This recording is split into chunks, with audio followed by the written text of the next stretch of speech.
فیض احمد فیض کی اس غزل کا پہلا شعر ہے: آئے کچھ ابر کچھ شراب آئے، اس کے بعد آئے جو عذاب آئے۔ ابر کہتے ہیں بادل کو۔ اب اس شعر میں آپ اس کے دو طریقے سے اس کے معنی کر سکتے ہیں یا اس کی تشریح کر سکتے ہیں۔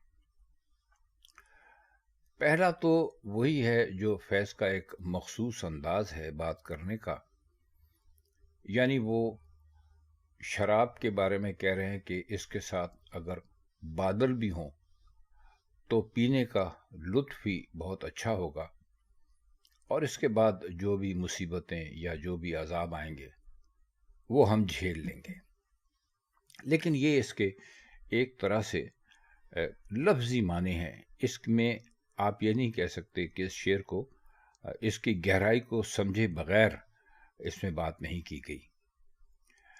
جیسا کہ آپ سب جانتے ہیں کہ شراب کے بارے میں کہا جاتا ہے، جیسے غالب نے بھی کہا تھا کہ غالب چھٹی شراب پر اب بھی کبھی کبھی پیتا ہوں روز ابر و شب مہتاب میں۔ تو شراب کے لیے کہا یہ جاتا ہے کہ بھائی یا تو چاندنی رات ہو، اس میں آپ اس کو پی رہے ہوں تو آپ کو لطف آتا ہے، یا پھر آسمان پر بادل ہوں، یعنی بہت ہی اچھا موسم ہو تو اس میں آپ شراب کو سے لطف لے سکتے ہیں۔ اب انہوں نے جو یہ بات کی ہے فیض نے، اگر آپ اس کو ان معنوں میں لیجئے جو کہ عموماً لوگ شاعری میں گہرائی کی بات نہیں کرتے اور کچھ الفاظ کو جوڑ کر کچھ عجیب سا مطلب نکال کے نئی بات کہنے کی کوشش کرتے ہیں، تو اس میں تو سیدھی بات ہے کہ وہ یہ کہہ رہے ہیں کہ اگر مجھے وقت پر اچھی شراب مل جائے تو اس کے بعد اس کا گناہ بھگتنا میرے لیے کوئی بات نہیں ہوگی۔ لیکن اس کا مطلب ایسا کچھ ہے نہیں۔ یہاں جو فیض احمد فیض بات کر رہے ہیں ابر اور شراب کی، یعنی دونوں چیزیں ایک طرح سے عیاشی کے یا بہت ہی اچھی زندگی گزارنے کے زمرے میں آتی ہیں۔ اگر آپ اس کو ان معنوں میں لیں گے تو یہ کہہ رہے ہیں کہ زندگی ایسی اچھی ہونی چاہیے، دنیا کی زندگی، کہ جس میں انسان لطف لے سکے، اس کو جینے کا مزہ آ سکے۔ تو کہتے ہیں کہ ایسی زندگی کے بعد اگر آدمی کو عذاب بھی ملتا ہے تو کوئی بات نہیں۔ ایک شاعر کا تخیل ہے، اگر آپ اس کے بہت ہی مختصر سے اور ایک دو تین سطروں میں اس کے معنی کرنے چاہتے ہیں تو وہ یہ کہتے ہیں کہ اچھی زندگی گزارنے سے وہ عذاب بہتر نہیں ہے جو بعد میں ہمارے لیے تیار ہے۔ اب اس میں کوئی بغاوت نہیں ہے، اس میں صرف ایک اشارہ اس طرف ہے کہ مسلمانوں میں چونکہ شراب پینا حرام ہے، تو اس لیے وہ کہتے ہیں کہ شراب پینے سے وقت تو ہمارا اچھا گزر جائے گا اور بہت ہی اچھا گزرے گا، لیکن اس کے بعد ہمیں عذاب بھی ہوگا، تو وہ کہتے ہیں کہ وہ عذاب ہم جھیل لیں گے، فی الحال تو ہمیں شراب چاہیے۔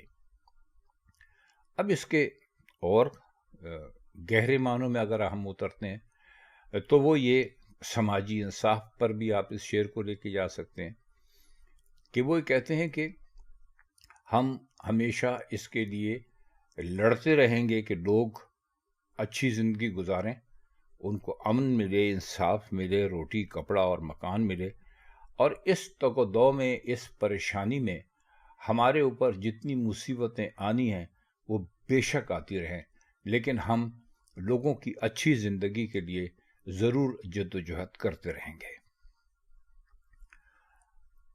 اگلا شعر ہے: ہر رگ خوں میں پھر چراغاں ہو، سامنے پھر وہ بے نقاب آئے۔ ہر رگ خون میں پھر چراغاں ہو کا مطلب یہ ہے کہ جسم میں خون کی حرکت بہت تیز ہو جائے، اور آپ کے جسم میں خون کی حرکت یقیناً اس وقت تیز ہو جاتی ہے جب اچانک آپ کا محبوب آپ کے سامنے آ جاتا ہے، اور وہ آتا بھی ایسے ہے کہ اس کے چہرے پر کوئی نقاب نہیں ہوتا، یعنی وہ اپنا حسن ایک مجسم حسن کی صورت میں دکھا کے آپ کے سامنے آتا ہے، تو کہتے ہیں کہ ہمیں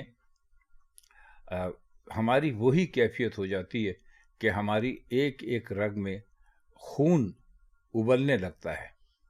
چراغاہوں سے مطلب ہے ان کا یہ ہے کہ روشن ہو جاتا ہے.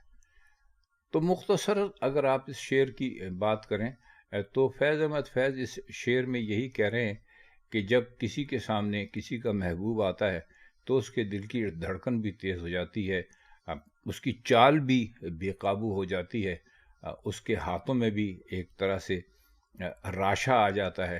یعنی محبوب کو دیکھ کر وہ ایک طرح سے دیوانہ ہو جاتا ہے. تو کہتے ہیں کہ وہ کیفیت اس قدر لطف انگیز ہوتی ہے، اس قدر لطف دینے والی ہوتی ہے کہ جی چاہتا ہے کہ ہمارا محبوب بار بار ہمارے سامنے آئے اور بے نقاب ہو کر آئے.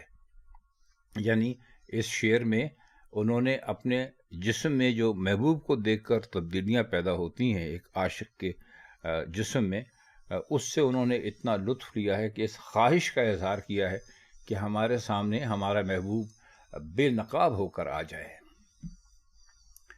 شعر ہے، کر رہا تھا غم جہاں کا حساب، آج تم یاد بے حساب آئے. یہ بہت مشہور شعر ہے، آپ نے کئی مرتبہ سنا ہوگا. اس شعر میں بہت ہی سادہ سی بات فیض صاحب نے کہی ہے. وہی کہتے ہیں کہ آج میں بیٹھا ہوا تھا اور اس تمام غم کا اور اس تمام پریشانیوں کا میں نے کھاتا کھول رکھا تھا اور میں سوچ رہا تھا کہ میرے حساب میں کون کون سے غم ہیں. تو اچانک تم مجھے بے حساب یاد آئے. تو بے حساب کا مطلب ہے کہ بہت زیادہ. تو کہہ یہ وہ رہے ہیں اس شعر میں کہ جب کبھی بھی میں ان غموں کا احساس کرتا ہوں جو میری زندگی میں آج تک گزر چکے ہیں تو مجھے یہ یاد آتا ہے کہ مجھے سب سے زیادہ غم تمہارا ہی رہا ہے. یعنی اگر میں سارے جہان کی جو فکر ہے مجھے جو رہی ہے اپنی زندگی میں، یہ حساب کتاب کرنے سے پہلے اگر میں اس کو ایک طرف رکھوں اور صرف تمہارے غم کو ایک طرف رکھوں تو تمہارا غم ساری دنیا کی جو فکریں ہیں ان سے کہیں زیادہ بڑا ہے. بہت ہی خوبصورت شعر کہا ہے، چند الفاظ میں پوری کی پوری تصویر کھینچ کر رکھ دی ہے. شعر ہے، اس طرح اپنی خاموشی گونجی، گویا ہر سمت سے جواب آئے. خاموشی کہتے ہیں خاموشی کو، اور ہر سمت کا مطلب ہے ہر طرف. گویا کا یہاں پر مطلب ہوگا جیسے کہ یا جیسے.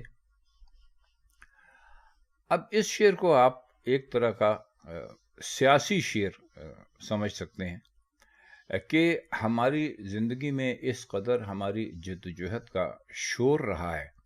یعنی ہر آدمی یہ جانتا ہے کہ فیض سماجی ناانصافی کے خلاف یا لوگوں کے ساتھ جو مظالم ہوتے ہیں ان کے خلاف ہمیشہ کچھ نہ کچھ بولتے رہتے ہیں، کوئی نہ کوئی بات کرتے رہتے ہیں. اور اس بات کا اتنا اثر ہے کہ چاروں طرف اسی بات کا شور ہو گیا ہے کہ فیض صاحب کوئی بات کیوں نہیں کر رہے ہیں. اب اس میں جو ہے نا گویا ہر سمت سے جواب آئے، اس میں یہی ہے ریپرکشن جس کو انگریزی میں کہتے ہیں کہ آپ اگر کھڑے ہو کر زور سے کسی جگہ پر آواز نکالتے ہیں تو وہ آواز واپس آتی ہے. کئی مرتبہ تو ایسا ہوتا ہے کہ اگر اس کو کسی طرف جانے کا راستہ نہ ملے تو 3-4 مرتبہ آپ کو واپس سنائی دیتی. ایکو بھی کہتے ہیں اس کو، ایک طرح سے اپنی آواز کو دوبارہ سننا. تو وہ کہتے ہیں کہ ہماری خاموشی اس قدر زیادہ بولنے والی ثابت ہوئی کہ جب ہم بولتے تھے تو شاید اس کا اتنا جواب لوگ نہیں دیتے تھے، لیکن جب ہم خاموش ہو گئے تو لوگ اس طرح ہماری خاموشی کو، لوگوں کی وجہ سے ہماری خاموشی اس طرح گونجی جیسے ہر سمت سے جواب آ رہا ہے. یعنی ایک طرح سے شور مچ گیا. آخری شعر ہے، فیض تھی راہ سر بسر منزل، ہم جہاں پہنچے کامیاب آئے. اب یہ بھی ایک طرح سے اپنی زندگی کی جو جدوجہد تھی اس کے بارے میں فیض صاحب کا یہ شعر ہے. اور اس میں یہ انہوں نے بتایا یہ ہے کہ ہم جب راستے کے لیے، کسی منزل کے لیے ہم کسی راستے پر ہمارے قدم پڑتے ہیں تو چاہے وہ راستہ ہم اس منزل پر نہ پہنچ سکیں لیکن ہم بہرحال کامیاب ہوتے ہیں. اس کی وجہ یہ ہے کہ ہمارا عزم ایسا ہوتا ہے کہ ہمیں منزل پر جانا ہے کہ ہمارا پہلا قدم ہی ہماری منزل ہوتی ہے. ہمارے لیے بہت زیادہ چلنا کوئی ضروری نہیں ہے کہ ہم منزل پر پہنچیں. ہم تو جہاں پہنچتے ہیں وہاں سے کامیاب ہو کر لوٹتے ہیں. ان کے کہنے کا مطلب یہ ہے کہ جب آپ نے حق کے یا سچ کے راستے میں قدم رکھ دیا تو آپ یہ نہ سوچیں کہ میں نے اس لیے قدم رکھا تھا کہ میں کامیاب ہو جاؤں اور اپنا مقصد حاصل کر لوں.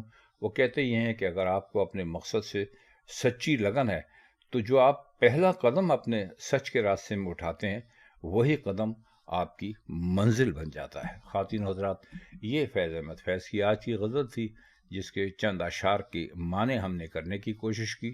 اگر آپ کو یہ غزلیں پسند آ رہی ہوں تو ہمیں بڑی خوشی ہوگی. ہم بار بار آپ سے یہ تو نہیں کہیں گے کہ چینل کو لائک اور سبسکرائب کریں، یہ سب آپ کی مرضی ہے. ہمارا مقصد آپ کو تعلیم دینا ہے. تو آپ سے فیض کی کسی اور غزل کے ساتھ کسی اور محفل میں پھر ملاقات ہوگی. تب تک کے لیے ہم چاہتے ہیں آپ سے اجازت. خدا حافظ.